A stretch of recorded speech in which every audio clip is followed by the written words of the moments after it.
Carta aos Gálatas, capítulo 1. Comentário de Mário Persona e Paulo Roberto Lense. Para nós sabermos qual é esse evangelho que Paulo fala aqui no versículo 11, mais fácil vos saber, irmãos, que o evangelho que por mim foi anunciado não é segundo os homens. Muitas vezes nós pensamos em evangelho como a mensagem que nós encontramos nos evangelhos, nos 4 evangelhos, sem entendermos que ali era o anúncio do rei que estava chegando para reinar sobre Israel, do Messias. E tudo ali tem a ver com o reino de Cristo na terra. Então, Mateus fala do reino dos céus, porque a origem do reino era os céus, e os outros evangelhos falam de reino de Deus, porque Deus, obviamente, é quem determinava esse reino.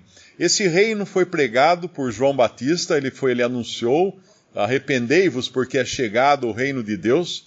Ali era o evangelho do reino que estava sendo pregado nos evangelhos, nos 4 evangelhos. Nós encontramos alguma mudança no final de cada um. À medida que Cristo vai sendo rejeitado pelos judeus, ele já começa a anunciar uma porção especial aos seus discípulos, mas ainda aos seus discípulos no caráter de judeus. Quando o Senhor celebra a última ceia, ou a ceia que ele celebrou com os discípulos na Páscoa, era uma Páscoa judaica e era uma ceia judaica, porque ele, ainda que ele tenha instituído ali a ceia do Senhor, como ela é chamada, ele ainda estava vivo, ele não estava morto. A ceia seria sim uma recordação dele e um anúncio da sua morte, mas não seria a mesma ceia que nós hoje celebramos, que é aquela que foi revelada a Paulo em 1 Coríntios 11. Quando Paulo recebeu do Senhor ressuscitado e glorificado nos céus as instruções de como deveria ser a ceia do Senhor, que são, claro, as mesmas palavras que ele usa lá atrás no estabelecimento ou na ministração daquela ceia feita com os seus discípulos. Mas lá ele estava anunciando uma ceia que será repetida pelo remanescente de judeus que irá se converter depois do arrebatamento da igreja e em tempo de grande tribulação. Eles sim lembrarão também do Senhor e anunciarão sua morte. Assim como também o pedido que o Senhor fala para os discípulos no final do Evangelho de Marcos: ide, fazei discípulos em todas as nações, batizando-os em nome do Pai, do Filho e do Espírito Santo, e eis eu estarei convosco até o fim dos tempos e tal.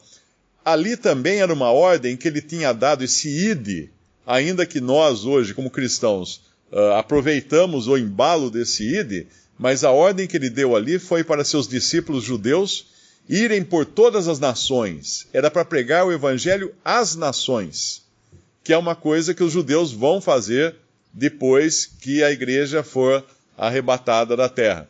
Por isso que, quando nós encontramos passagens como em Mateus 24, que fala, e esse evangelho do reino será pregado por todo o mundo, então virá o fim, não é o evangelho que nós estamos pregando hoje. Hoje nós pregamos o evangelho da graça. Aquele será o evangelho do reino que será pregado em todas as nações, e isso, o alcance global desse evangelho do reino só acontecerá depois que a igreja for embora da terra. Se nós formos arrebatados hoje, muitas nações não terão recebido esse evangelho da graça. Se os discípulos tivessem sido arrebatados no primeiro século, no começo da igreja, como eles já aguardavam, né? Paulo fala: depois nós os vivos, os que ficarmos, seremos arrebatados.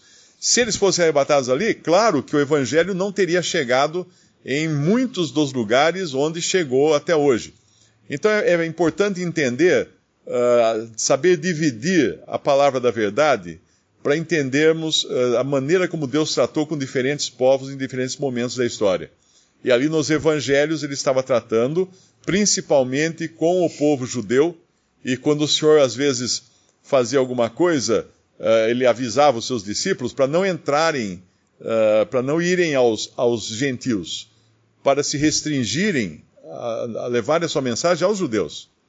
Então, quando Paulo fala aqui, no versículo 11, faço-vos saber, irmãos, que o evangelho que por mim foi anunciado não é segundo homens, porque não recebi nem aprendi de homem algum, mas pela revelação de Jesus Cristo. Ele não aprendeu essa mensagem dos outros apóstolos, como ele fala aqui mesmo no livro de Gálatas, que ele não foi, a partir do versículo 16, versículo 17, nem tornei a Jerusalém a ter com os que já antes de mim eram apóstolos, mas parti para a Arábia e voltei outra vez a Damasco. Então ele não aprendeu de Pedro esse evangelho, ele não aprendeu de Tiago, ele não aprendeu de João, ele recebeu diretamente do Senhor.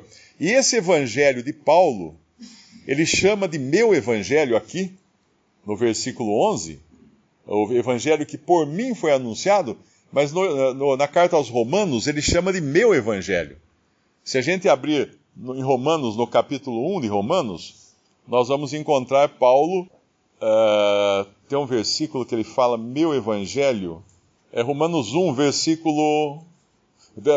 2, perdão. É Romanos 2, versículo 16. No dia em que Deus há de julgar os segredos dos homens, por Jesus Cristo, segundo o meu evangelho. O meu evangelho. Em Romanos 16, 25, ele fala, ora, aquele que é poderoso para vos confirmar, segundo o meu evangelho, e a pregação de Jesus Cristo, conforme a revelação do mistério, que desde tempos eternos esteve oculto. Então ele estava pregando um evangelho que não era, vamos chamar assim, tecnicamente falando, o mesmo que João Batista pregava e o mesmo que o Senhor Jesus pregava nos evangelhos e o mesmo que os discípulos pregavam nos evangelhos. Ele estava pregando um evangelho, como ele explica em Romanos 16, 25, conforme a pregação de Jesus, conforme a revelação do mistério que desde tempos eternos esteve oculto.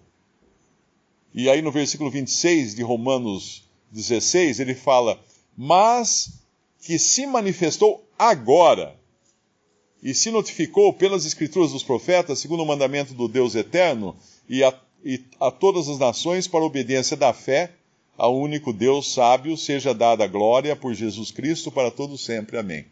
Então ele trazia agora um evangelho, que na realidade é Romanos, e nós encontramos a explicação do evangelho na carta aos Romanos. Ele trazia, vamos chamar assim, um evangelho inédito. Inédito. Por que inédito? Porque era um segredo que ficou oculto até Paulo ser revelado. E agora ele vai falar aqui no nosso capítulo 1 de Gálatas, no versículo 12, porque não o recebi, nem aprendi de homem algum, mas pela revelação de Jesus Cristo. Pela revelação de Jesus Cristo. Paulo traz um evangelho revelado. Um evangelho revelado. Primeiro a ele e depois, claro, o Espírito Santo iria também revelar aos outros apóstolos. E quando ele fala mais adiante, depois ele falar que ele tinha sido zeloso e tudo mais, que perseguia a igreja, no versículo 13, na sua nação ele excedia em judaísmo a muitos da sua idade. Ou seja, ele tinha todo o background, toda a bagagem, vamos falar assim, o ranço, para pregar uma lei, um evangelho baseado em lei, ou na lei, um evangelho baseado no judaísmo. Então, quando ele dá esse preâmbulo aqui no versículo 13 em diante, de como foi a conduta dele no judaísmo, ele fala assim, gente, mais judeu que eu praticamente não tem, só que o que eu estou trazendo para vocês é algo completamente diferente. É isso que ele quer dizer, porque no versículo 15, ele vai falar, mas, depois de falar de ser extremamente zeloso, excedia em judaísmo, extremamente zeloso das tradições de meus pais, mas, o mas quebra aí. A gente aprendia na escola, mas, porém, todavia, contudo, né? Você muda de direção nesse momento, quando introduz esse mas. Mas, quando aprouve a Deus, que desde o ventre de minha mãe me separou e me chamou pela sua graça. Então ele não era um acidente na história, não era um homem que caiu do cavalo, que não tinha cavalo na cena, né, no caminho para Damasco, mas normalmente nas historinhas da Bíblia falam que ele caiu do cavalo. Ele caiu simplesmente, ele caiu por terra, não fala de onde ele caiu. Mas esse Paulo, não foi que ele era tão sábio ao ponto de ter chegado à conclusão que sim, aquilo que os outros discípulos falavam era realmente o evangelho verdadeiro, então eu vou pregar esse evangelho. Não! Mesmo porque até os incrédulos da época achavam que era isso. Eles disseram, no seu julgamento, disseram a Paulo, Paulo, muitas letras te fazem delirar. Porque ele tinha ficado tão sábio que estava acatando, dando ouvidos àquelas coisas que falavam aqueles pescadores. As muitas letras se fazem delirar. E ele, claro, mostra que não. Então ele não era um acidente que aconteceu ou uma conversão baseada no aprimoramento do seu judaísmo. E ele tinha muito judaísmo. Não, pelo contrário, ele fala no versículo 16 que Deus o havia escolhido. No versículo 15, desde o ventre de minha mãe me separou e me chamou pela sua graça. Então, quando Paulo, no caminho para Damasco, pensa que ele estava encontrando o Senhor e aquilo ia começar ali o seu ministério, não. O seu ministério já tinha começado bem antes, quando o Senhor o tinha escolhido no ventre de sua mãe. Para a gente ver que Deus não tem improvisos. O Senhor não falou assim, puxa, é melhor chamar esse Paulo aqui para ele levar o evangelho. Não. Ele já tinha sido escolhido no ventre de sua própria mãe. E no versículo 16, para que o Senhor escolheu a Paulo? Isso aqui é importante entender. Me chamou pela sua graça, no final do versículo 15, me chamou pela sua graça, revelar. Ou seja, o Senhor tinha separado Paulo para revelar seu Filho em mim, para que o pregasse entre os gentios. Não consultei carne nem sangue, etc. Esse detalhe é importante porque quando o João Batista pregava o Evangelho do Reino, ele não pregava no sentido de revelar o Filho de Deus. A revelação do Filho de Deus, o próprio Senhor Jesus fez e trouxe isso, principalmente no Evangelho de João. E era uma das acusações que os judeus traziam sobre ele. Falavam, você se diz filho de Deus, você se faz igual a Deus. E realmente, ele era Deus e homem. Mas essa revelação, pregar o Filho de Deus, ou revelar o Filho de Deus, hoje nós falamos isso. Mas os próprios apóstolos no começo não era isso, não era essa a mensagem. Eles pregavam o Messias. Eles pregavam o Rei de Israel. Porque era isso que os judeus aguardavam e é isso que Deus irá enviar para os judeus. Tinha enviado ali para os judeus, não o reconheceram, irá enviar, então o Messias virá para reinar sobre Israel como Messias. Como Messias. Então Paulo tinha essa revelação aqui inédita. Revelar seu Filho em mim para que eu pregasse entre os gentios. Não consultei carne e sangue, ou seja, ele não foi buscar essa informação nos outros apóstolos que tinham sido antes dele. Quando nós temos contato com irmãos cristãos espalhados nas dezenas de denominações cristãs, católicas ou protestantes, uma coisa que a gente percebe é a dificuldade de se entender a separação do que é Israel e o que é igreja. Então a Bíblia se torna para muitos como se fosse um saquinho cheio de versículos que você sacode, enfia a mão lá e tira um versículo. E aí tira o versículo e fala assim, aqui está falando que é para não comer carne de porco, então não vamos comer carne de porco. Aí tira outro versículo e fala, aqui está falando que os discípulos falaram em línguas quando a igreja foi formada, vamos falar em línguas também. Aí tira outro versículo, aqui está falando que eles batizaram em nome de Jesus, então tem que batizar em nome de Jesus. E aí cada versículo sacado desse saquinho, dessa sacolinha, acaba virando um dogma ou uma doutrina de diferentes denominações cristãs. Porque se você não souber dividir ou separar a palavra da verdade, como fala na própria carta a Timóteo, né, que ele deveria saber ser um obreiro, um bom despenseiro das coisas de Deus, um bom obreiro que sabe como manejar, no sentido de dividir a palavra da verdade. Sem saber fazer isso, vira uma salada. Nós teremos salada mista, e cada restaurante da cristandade vai decidir se vai pôr cenoura, se vai pôr abacate, se vai pôr alface, e cada um faz a sua salada mista do jeito que mais lhe agrade. Mas quando nós entendemos essa divisão principal, que há um povo terreno de Deus chamado Israel, e há um povo celestial de Deus chamado Igreja, esse é o ponto de partida para entender muitas coisas da Bíblia. Por exemplo, quantas vezes nós vemos uma pessoa falar assim: "Ai, vem meu rei Jesus." Como assim, seu rei Jesus? Você está esperando por um rei? E é importante isso. Ah, mas Jesus é rei. Sim, Jesus é rei. Mas eu estaria correto eu falar assim: "Vem a rainha da Inglaterra reinar sobre o Brasil." Não, porque eu sou brasileiro e a rainha da Inglaterra é a rainha da Inglaterra. Não temos nenhuma relação aí.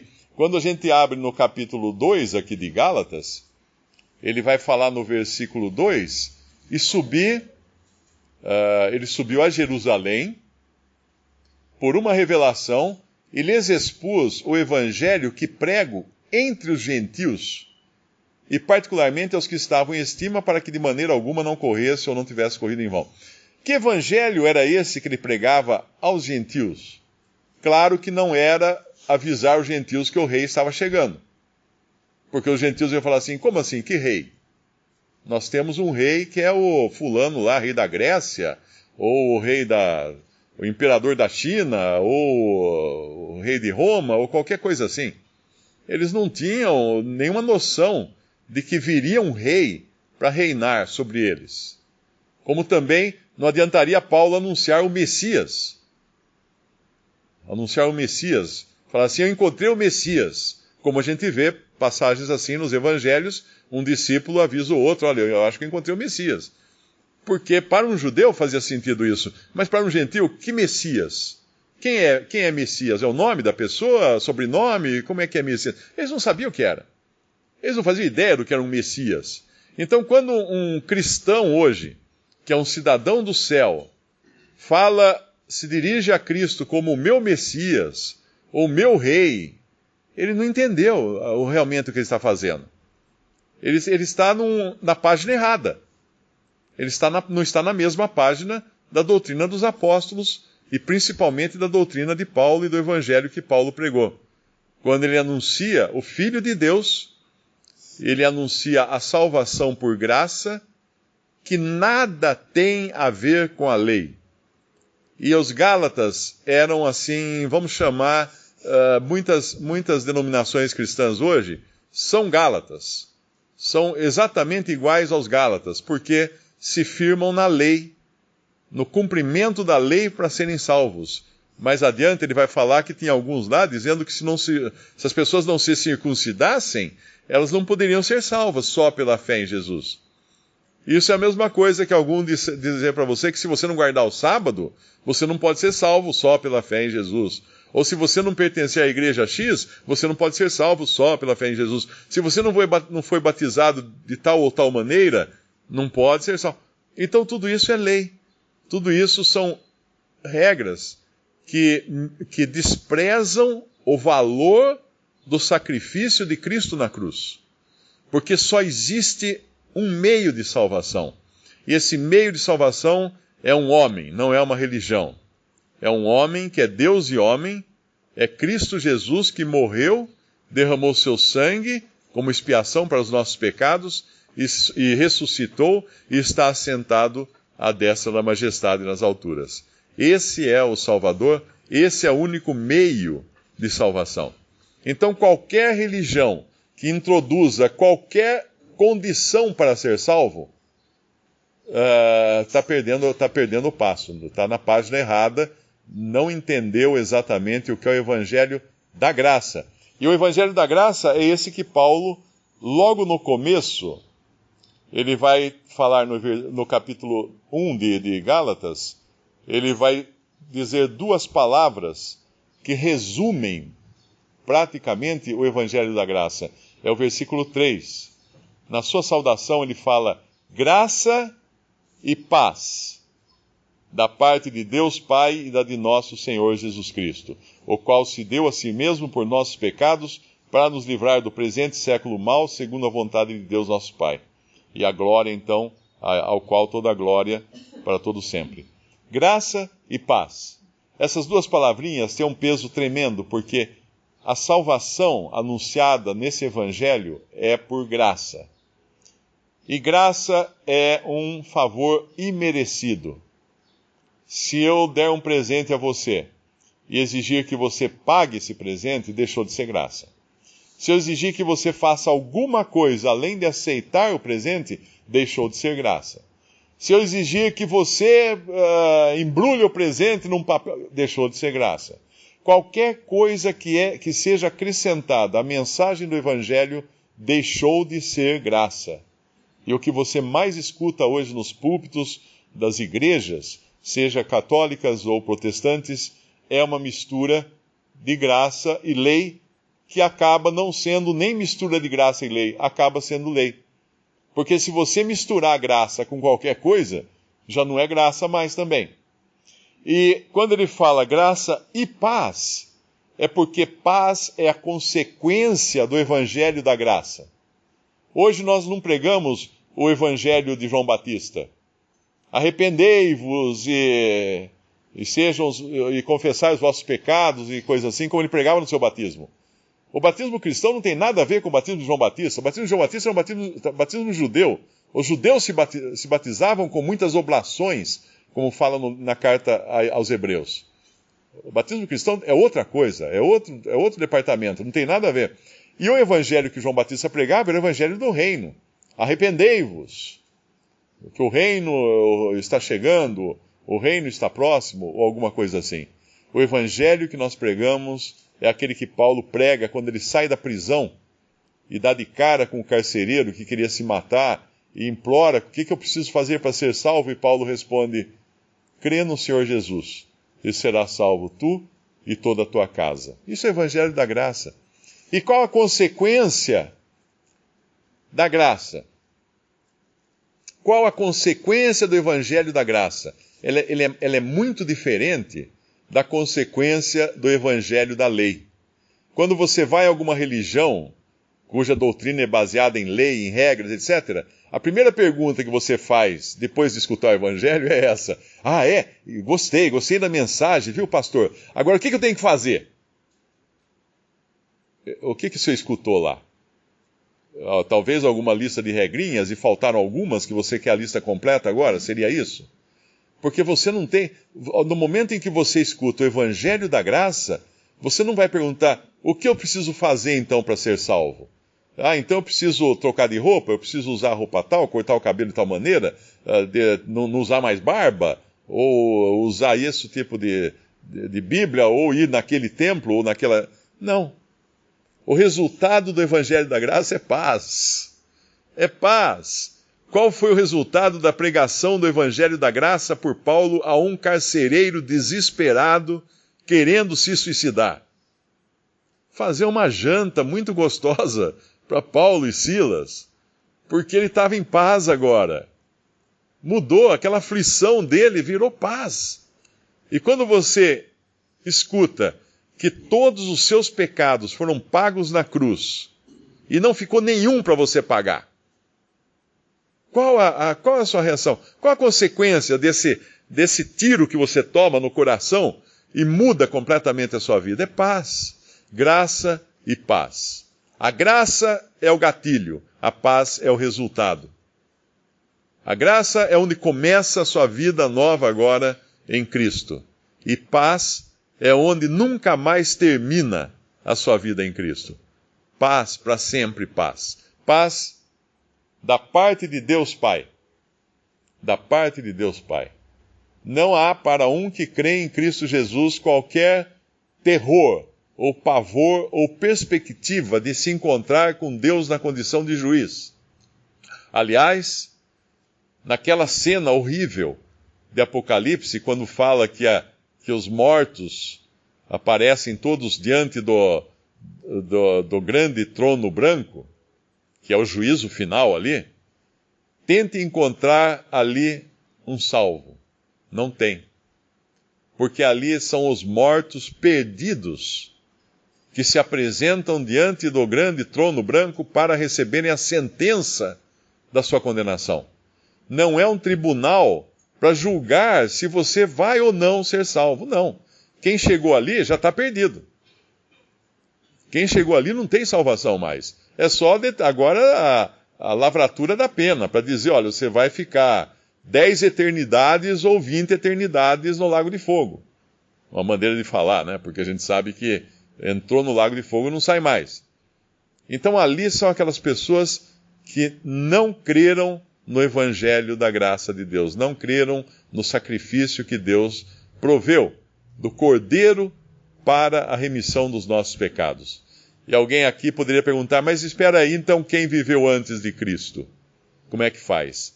Ele foi salvo também pela mesma graça, ele foi justificado pela mesma graça que justificou o ímpio, como fala lá em Romanos 4, no evangelho que Paulo prega, fala, Deus justifica o ímpio. E fala de Davi sendo justificado por essa graça, antes mesmo, 1000 anos antes de Cristo. Davi foi justificado por essa graça. Abraão foi justificado por essa graça. Moisés foi justificado por essa graça. Abel foi justificado por essa graça. Porque ele sabia, ele creu que Deus iria prover um cordeiro. E Abel, obviamente, inspirado por Deus, ofereceu um sacrifício de sangue, e o seu sacrifício foi aceito, porque demonstrava como seria a graça de Deus, que Deus já havia revelado no jardim do Éden a Adão e Eva, quando ele matou um animal inocente e com sua pele cobriu a nudez de Adão e Eva, deixando claro que era Deus quem iria cobrir a nudez pecaminosa do homem, ou a inaptitude do homem, a incapacidade do homem de fazer alguma coisa que agradasse a Deus.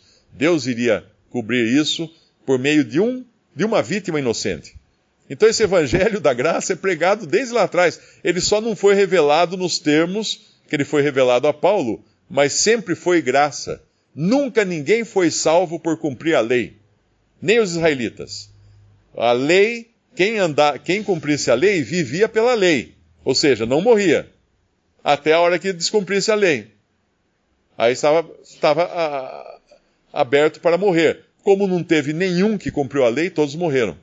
O único que não iria morrer jamais aqui nesse mundo era o Senhor Jesus. Porque ele era o único que poderia cumprir a lei. E ninguém poderia matá-lo também. Porque ninguém poderia matar o Senhor. E lá e antes da cruz, ele fala a respeito da sua vida, ninguém me tira de mim. Eu de mim mesmo a dou. Porque eu recebi esse poder de meu Pai de a entregar e de tornar a tomá-la. E ele, efetivamente, na cruz, ele entrega a sua vida, mas ele não a toma de volta. Como não a toma de volta? Porque nas passagens que nós vemos da ressurreição, nós vemos que o Deus o ressuscitou. Ele, na verdade, ele na sua ressurreição, ele poderia ter tomado de volta, como ele tinha poder para isso, mas nós vemos que foi um trabalho muito mais amplo do que apenas esse. Então é importante entender todos esses aspectos do Evangelho da Graça, porque nós estamos imersos numa sopa cultural cristã nesse mundo que mistura lei com graça, que na realidade o resultado da mistura de lei com graça não é graça, é só lei. Uma vez falou que Paulo tinha sido o melhor produto que a lei tinha produzido. E talvez seja por esse motivo que Paulo, e não nenhum dos outros 11 apóstolos, foi escolhido para revelar o Evangelho da Graça. Nós vemos que as cartas que acabamos de estudar de Coríntios e 1 e 2 Coríntios nos falam que o problema deles era a moral e a falta do conhecimento da doutrina. Agora aqui em Gálatas, nós vemos que o problema que eles tinham era a falta de espiritualidade. E Paulo então vai, como talvez por razão de ter sido esse melhor produto que a lei havia produzido, ele vai justamente em direção ao que passava nessa assembleia, nessa igreja de Gálatas, mostrando para eles que a salvação era exclusivamente pela graça. E a gente às vezes pensa, quando o Senhor Jesus chama os apóstolos para celebrar a Páscoa, a última Páscoa, nós vemos que faltou, ele providencia tudo, mas faltou ser mencionada a principal coisa, que era a razão daquele simbolismo na Páscoa. Faltou o cordeiro. Mas na verdade não faltou o cordeiro, porque como nós vemos João tendo a revelação no início do Evangelho, que Cristo era o Cordeiro de Deus, ali quando eles estavam celebrando a Páscoa, ninguém mencionou a falta do Cordeiro. Porque eles estavam diante do Cordeiro, embora não sabiam, não entendiam completamente isso.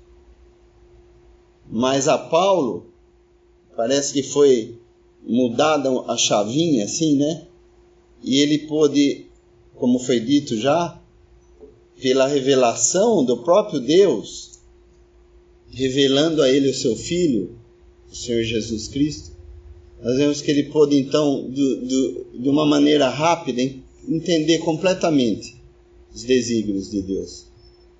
E aí sim ele pôde, sem precisar pedir autorização para ninguém, porque foi o próprio Deus, através da revelação que é dada a Ananias, quando acontece a aparição do Senhor Jesus a ele, e ele cai por terra, ele passa 3 dias cego, e nesses dias Deus pôde ser revelado completamente a ele.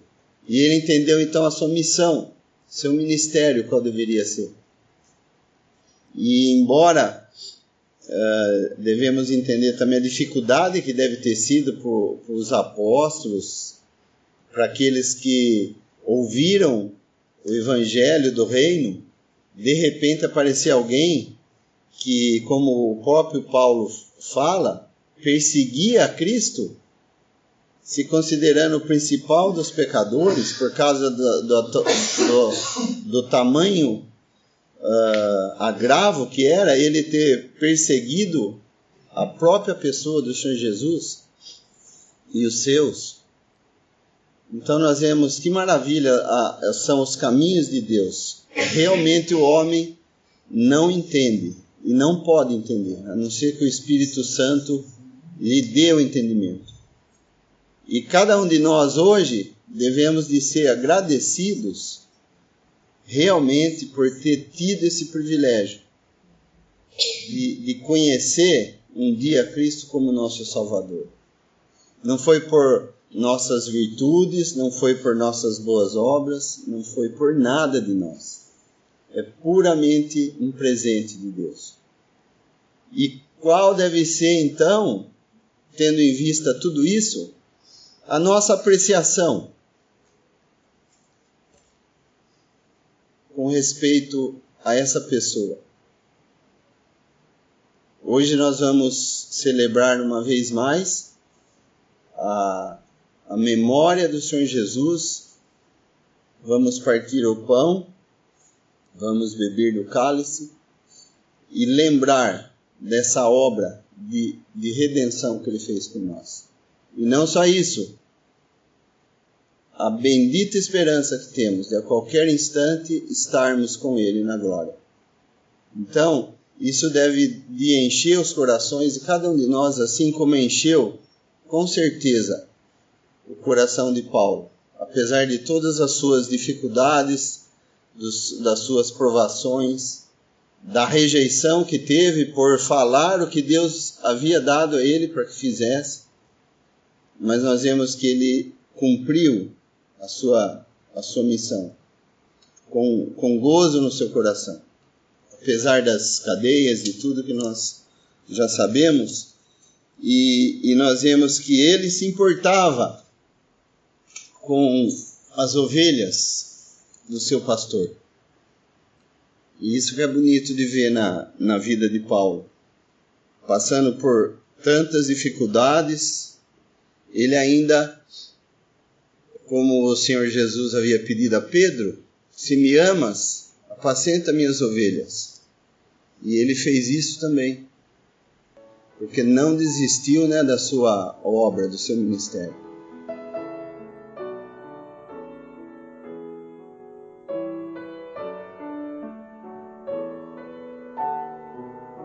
Visite Respondi.com.br. Visite também 3minutos.net.